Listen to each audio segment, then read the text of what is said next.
TET দিছিলে সিহঁতে ভাবিছে চাকৰিটো হৈ যাব চাকৰিটো হৈ গ'লে পৰিৱেশটো ভাল হ'ল কিন্তু চাকৰিটো নোপোৱাৰ কাৰণেহে বস্তুটো এনেকুৱা জেং লাগি আছে চাকৰি বস্তুটো মানে আমাৰ চৰকাৰ একেবাৰে দেউলীয়া চৰকাৰ চাকৰি দিব নোৱাৰে এতিয়া নিবনুৱা দেশখন একেবাৰে ভৰি পৰিছে সেই বুলি যদি আমি একেবাৰে নাৰ্ভাছ হৈ আমি একো নকৰাকৈ যদি এনেকে কৰোঁ তেতিয়াহ'লে সমাজ ব্যৱস্থাটো বেয়া হৈ যাব গতিকে এটা কথা হ'ল শক্ত কৰিব লাগিব তুমি নিজে নিজৰ ভৰিত থিয় দিবলৈ শিকা আৰু নহ'লে চাকৰিটো আশা আছে চাকৰি পাবই লাগিব এতিয়াৰ পৰা ৰাজু এটা কাম কৰা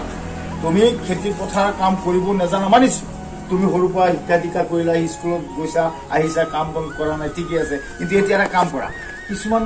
হাঁহৰ ফাৰ্ম খোলে মুৰ্গীৰ ফাৰ্ম বা ছাগলীৰ ফাৰ্ম এইবিলাক খোলোতো পিছফালে বহুত জেগা আছে কৰি হ'লেওতো তুমি সংসাৰখন সংস্থাপন এটা দিব পাৰা শুনক আপুনি আহিছে ভালে কৈছে তেওঁ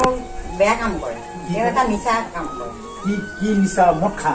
নে কিবা মদ ড্ৰাগছ বিড়ি চিগাৰেট সকলো এইটোতো বৰ বেয়া সমাজৰ কাৰণে কলংকহী তাক আমাৰ সমাজৰ পৰা একেবাৰে মানে তাক বেয়াকে হেৰি কৰিব আপুনি ইমান দিন নকলে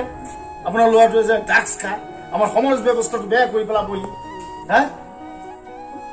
ভাবো তাক কেইটামান দিব লাগিব নহ'লে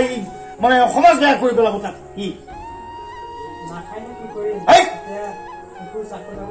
চাকৰি পোৱা নাই বুলি আমি চাকৰি পোৱা নাই কাৰণে কি তুমি হেৰি কৰিবা নেকি নিচা কৰিবা নেকি এইটো কথা হ'ল নেকি এইটো বস্তুটো অকমান ভক্ত কৰিব লাগিব নহ'লে বস্তুটো নহ'ব সেই কিন্তু যেতিয়া ড্ৰাগছ খাই লৈছে তেতিয়া কিন্তু সেই বেলেগ লাইনত গুচি গ'ল আৰু বেয়া কৰিব এতিয়া কিন্তু এইটো বস্তুটো আৰু শকত হ'ব লাগিব নহ'লে কিন্তু এইটো বেলেগ লাইনত গুচি যাব নাখাওঁ মুখেৰে ক'লে নহ'ব নহয় তুমি শপত খাই খোৱা যে মই নাখাওঁ আৰু কাকো খাবলৈ নিদিওঁ তুমি এনে শপত খালেও নহ'ব নহয় তোমাৰ দেউতাৰ মূৰত হাত দি ক'ব লাগিব যে আমি শপত খালো আমি আৰু জীৱনত নাখাওঁ তেনেকে নকৰিবা আৰু যদি কেতিয়াবা তোমাৰ দেউতাই কয় তেতিয়াহ'লে তোমাৰ বেয়া হ'ব কিন্তু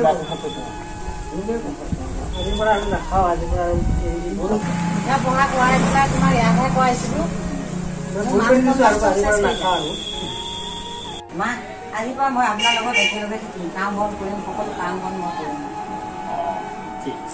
ঠিক আছে ভাল এই বুঢ়া শিক্ষিত মানুহ নহয় জানো অলপ কথাতে বুজি পায় কিন্তু পৰিচালনাটো অলপ উল্টা পুল্টা হৈছে কাৰণে চাগে বোৱাৰীজনীয়ে তেনেকে কৈছে ঠিক আছে আজিৰ পৰা তেনেকে নহয় আৰু ৰাজু তুমিও মানে ভালকে থাকিবা